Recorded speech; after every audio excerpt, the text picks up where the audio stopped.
E ao Veja TV presente aqui hoje, numa noite muito especial, muito agradável. A gente está aqui no Mantena Global Care em Newark, New Jersey, e com a participação, a presença mais que ilustre aqui do nosso querido Davi. Muito obrigada por a presença aqui e de trazer de presente pra gente essa primeira exibição do seu filme Sem Defesa. Eu quero agradecer primeiro esse convívio, essa confraternização entre o pessoal aqui de Newark, né? Quando eu estava em Nova York, eles falaram: por que você vai passar lá? Eu falei: a razão você mesmo me deu para esse meu amigo Carlos Oliveira. Você falou que a melhor colônia brasileira, a melhor colônia de Newark é a brasileira, que são todos amigos, o pessoal se junta, conversa, um pouco diferente aqui de Nova York, é tudo meio longe, as pessoas quase não se encontram. Lá você vai encontrar um ambiente bem familiar e não deu outra. Realmente eu quero agradecer a todos que colaboraram de um jeito ou de outro para a realização desta noite, né? Quer dizer, eu liguei para o Juarez Souza, ele me falou: eu arrumo lugar para você. Eu pensei que dali 3 dias ele fosse me dar a resposta. Quando eu desliguei o telefone, tocou, eu falei: alguém me chamando. Eu peguei o telefone, ele falou: sou eu. A Solange já arrumou o local para nós passarmos o filme. Já liguei pro João Viana, já foi. Já liguei pro Jorge Roberts. E começou o negócio, né? Foi sensacional. Aqui anda rápido, né, Não, Davi? anda rápido, nós andamos hoje bastante, viu? Então eu estou muito contente com essa participação. Você vê que o filme não está, ele está feito, mas ele não está completo como deveria. Quer dizer, existem algumas falhas técnicas, inclusive com as legendas, né? Mas isso vai se consertar. O Sem Defesa será exibido agora neste mês lá em Fortaleza, vai abrir o Festival de Fortaleza com 26 filmes, e eu acho que ele pode ter uma carreira depois de consertado algumas partes. A música às vezes está um pouco alta, a fotografia está um pouco deteriorada muitas vezes, mas isso tudo vai ser consertado. Eu sei que o filme vai ficar, se Deus quiser, dentro da medida razoável para o cinema brasileiro.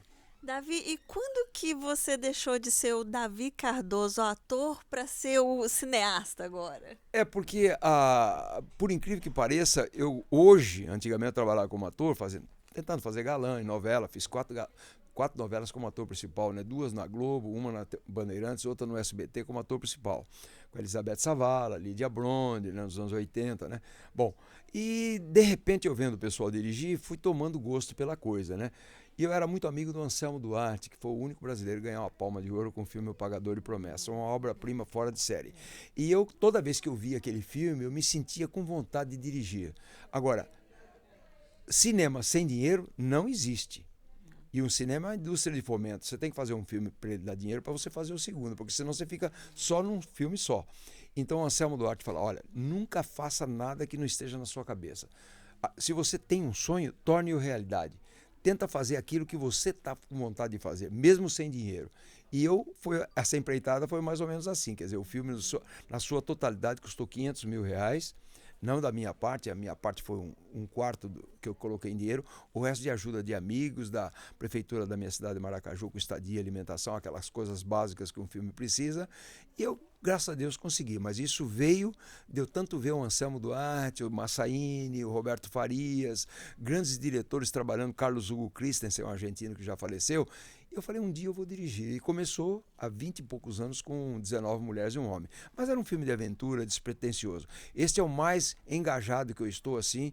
Me entreguei realmente. Eu emagreci 11 quilos, eu não noto, mas as pessoas às vezes acham que eu fiquei um pouco diferente. Eu gostaria de ter emagrecido 20 quilos. Como o Robert De Niro fez, engordou 30 para fazer o Touro Indomável, né?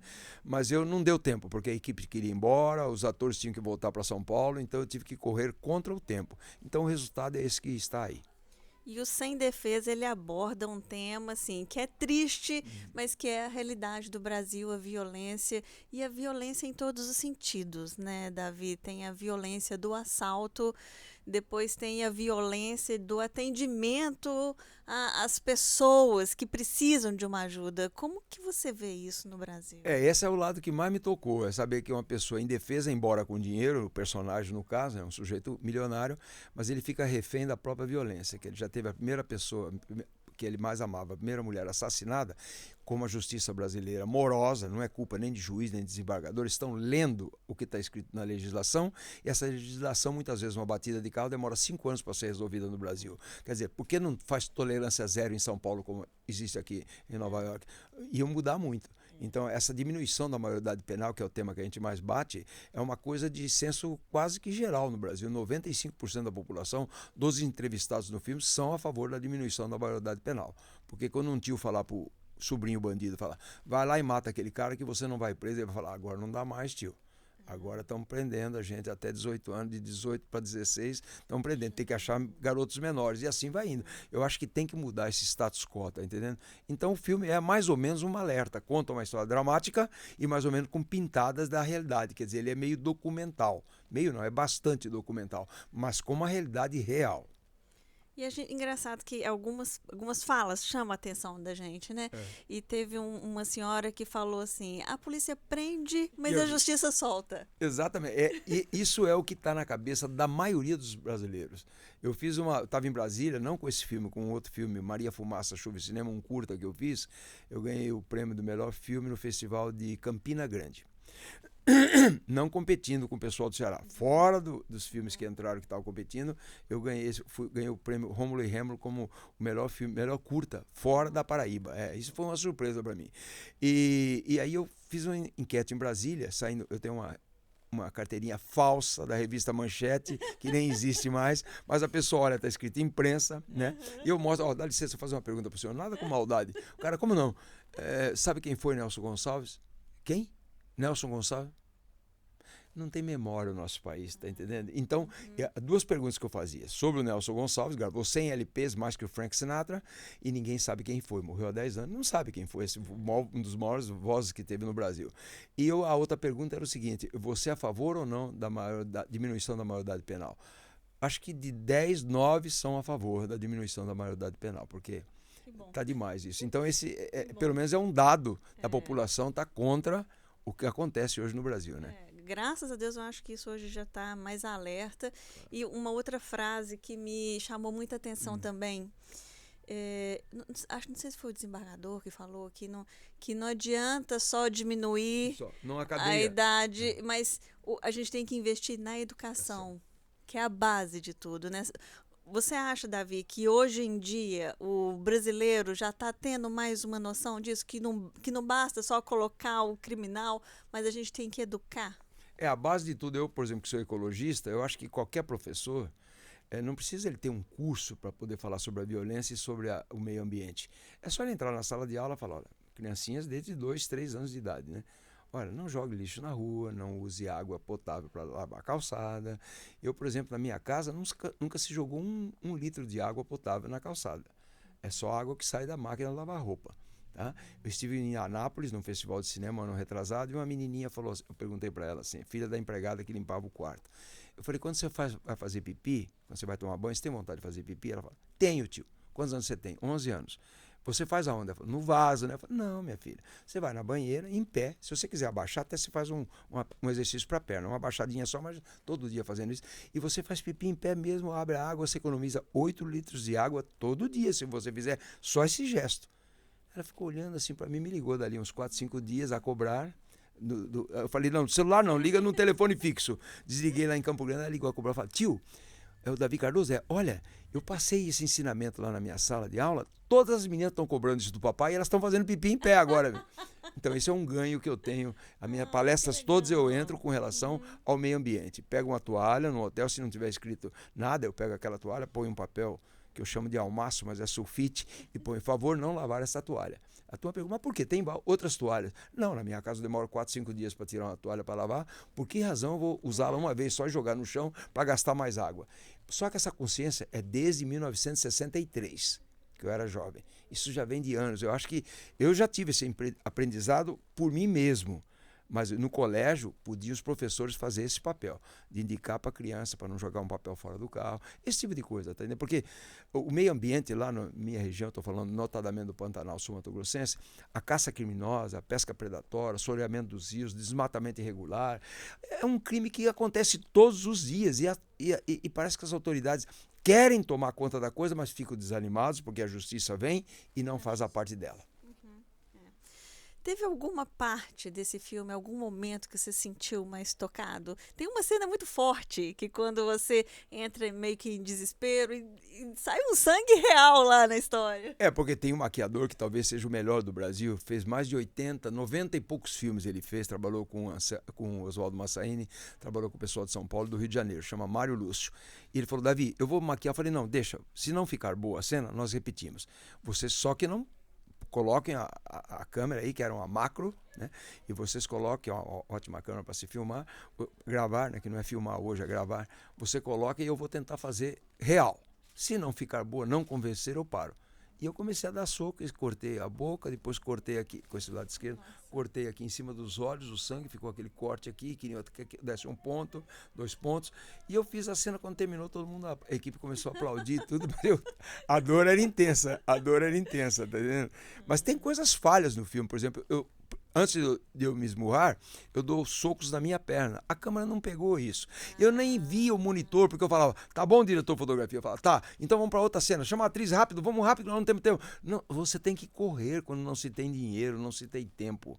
Tá entendendo? Era uma luta que o prefeito, todo dia a gente ia jantar lá nos restaurantes e falava, Davi, depois da manhã é o último dia no hotel, hein? Nossa. Eu não posso aguentar mais, porque tem responsabilidade fiscal, só posso te dar 15 dias de hotel. 18 pessoas em hotel comendo e bebendo, então é complicado, tá entendendo? Mas graças a Deus terminei esse filme, que é meu último filme como produtor, graças a Deus, viu? Bom, e tem momentos muito bonitos também em relação ao apoio da família, que teve a cena que você falou do filho, né? A hora que o do filho menor vai... e do maior. É verdade. Que o maior trouxe os cadeirantes para poder dar força para ele. Fantástico, mas ele não quer saber isso. De nada, ele não queria saber de nada. Ele queria... não reagiu. Sabe o que acontece? Ele se anula, ele está com 65 anos, tem uma mulher de 45, 20 anos mais nova do que ele, e ele não pode fazer nada, é impotente, não tem mais alegria de viver, não vai sair com a cadeira de roda pela cidade onde ele nasceu, para poder dizer que vai bem. Então eu deixei isso bem cru e bem duro, é a fala real mesmo, tá entendendo? Ele finge que não vê a esposa tentando seduzi-lo, porque ele não consegue responder. Então é um drama familiar, tá entendendo? É claro que se eu tivesse mais tempo, talvez pudesse fazê-lo melhor. Podia ter contratado talvez atores famosos, mas isso não quer dizer que o filme seja bom, porque o Cinema Paradiso ninguém conhece ninguém e o filme acabou com o baile, tá entendendo? A Vida é Bela, ninguém conhecia ninguém e ganhou o Oscar. Então eu acho que você tem que ter uma ideia boa na cabeça. O público, o povão, como dizia Mazzaropi, pra que pôr colorido demais, Carlos? Não, o povão quer ver a cara do artista e a boca falando. O Mazzaropi era um gênio. Teve uma cena que eu achei linda, essa cena do filho mais novo deitado com o pai, é a hora que ele pega a mão, dá o beijo. Eu falei assim, nossa, é aquela demonstração de respeito, de carinho. Sabe o que faltou ali? Um close do garoto. Eu fico lembrando hoje, por que é que eu não tive...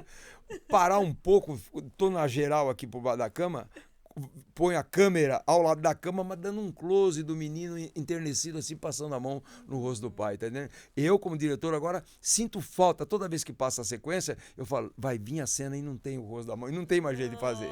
Cinema é interessante porque você faz uma vez, acabou. E qual que é a mensagem que você quer deixar pro público com esse filme? Eu quero deixar o seguinte, é o que o Orson Welles disse pro Ed Wood, né? Naquele filme maravilhoso do Tim Burton, né? Ed Wood chama o filme, né? Que é o ator que fez Piratas no Caribe. Como é que ele chama? O mais famoso que tem aí, como é que chama? O homem do Piratas do Caribe, o galã principal americano. Gente, me fugiu o ator. Totalmente dele.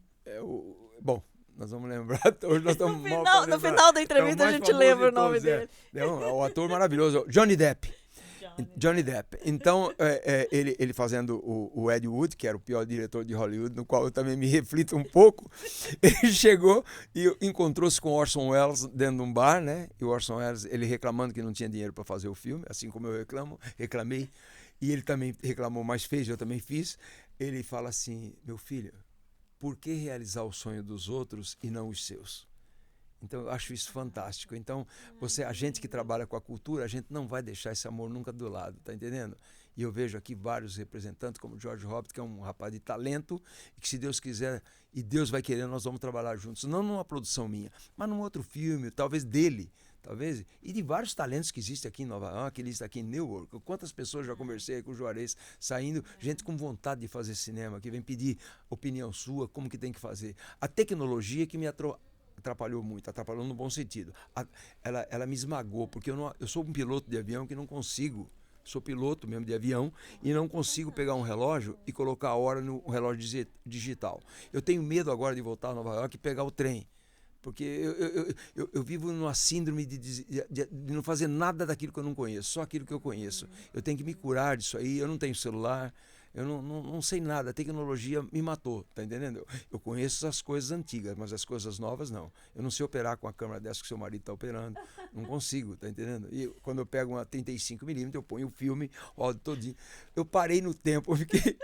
Olha, eu confesso para você que eu sinto falta da minha mocidade, da minha eu tive uma adolescência muito boa, a minha época de criança foi uma época saudável que hoje em dia as crianças não têm. Não, o meu só fica aqui no...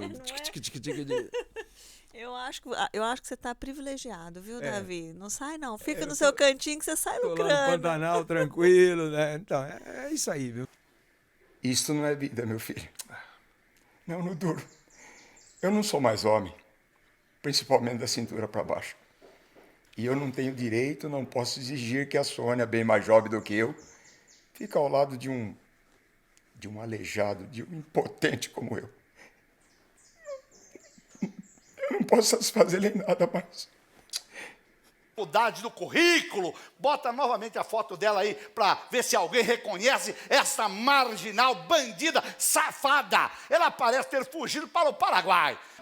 Quando a autoridade não se impõe, os marginais de alta periculosidade se sentem mais poderosos que a autoridade constituída. É responsabilidade de quem governa oferecer, sim, um sistema prisional adequado.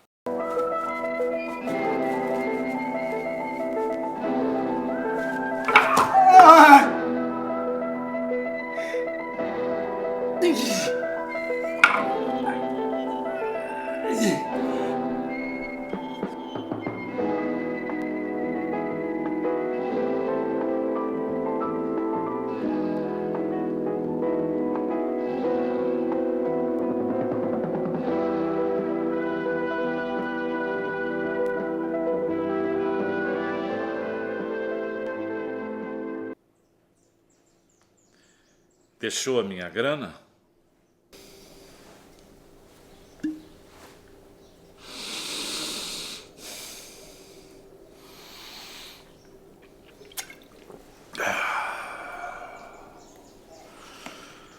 Fala, seu velho filho da puta, senão eu vou te quebrar de pau!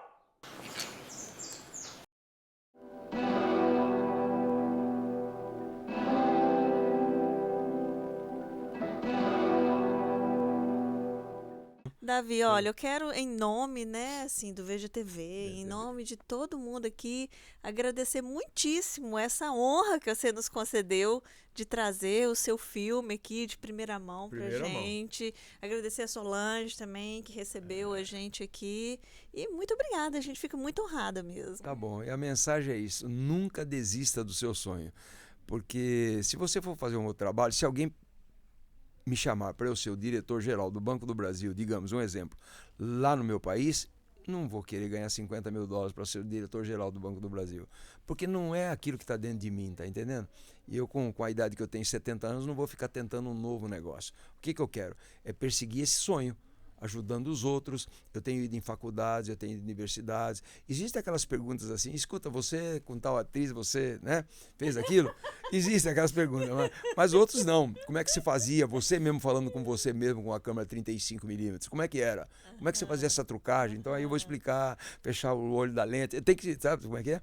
Então é interessante isso aí, eu adoro viajar. Uns pagam, dão $1.000, outros não dão nada, eu não me interessa isso aí, eu quero é participar. E eu estar num filme não é apenas como diretor ou como ator principal. Se for só para eu trabalhar como contra-regra, eu vou da mesma forma se eu tiver tempo. Eu quero é participar da criação daquele diretor ou daquele produtor. Eu quero ajudá-lo com a minha experiência, tá entendendo? Não é, eu só vou se eu for ator principal. Não. Você pega hoje uma atriz global, não estou metendo pau, faz uma novela, um ator, pede um autógrafo, eles se recusam a dar. Eu não sei porquê. Você persegue a vida toda ser famoso para ser reconhecido e as pessoas pedirem autógrafo. E hoje em dia não. Agora não posso. Eu não consigo entender. Eu estou com 80 filmes no currículo, 8 novelas, 4 como ator principal, e pode me parar na rua se eu estiver almoçando, vem pedir autógrafo, eu dou, quero abraçar todo mundo, beijar, porque isso é o saldo, é a compensação de tantos anos de trabalho, reconhecimento. Então, nunca desista do seu sonho. E vocês estão na América, que é bem melhor fazer. E bem mais fácil hoje com a tecnologia avançada, é bem mais fácil você fazer um filme. Faça, acredite, nem que seja caseiro, mostre para alguém. Uma hora você vai colocando pedra, de repente o monumento já está montado. Olha, muito obrigada, viu? Parabéns por esse filme lindo. Obrigado, sem defesa na cabeça. E principalmente pela mensagem, né? Tá Assim, bom. da gente lutar para um Brasil melhor. Obrigada, Davi Obrigado. Cardoso, aqui no Veja TV.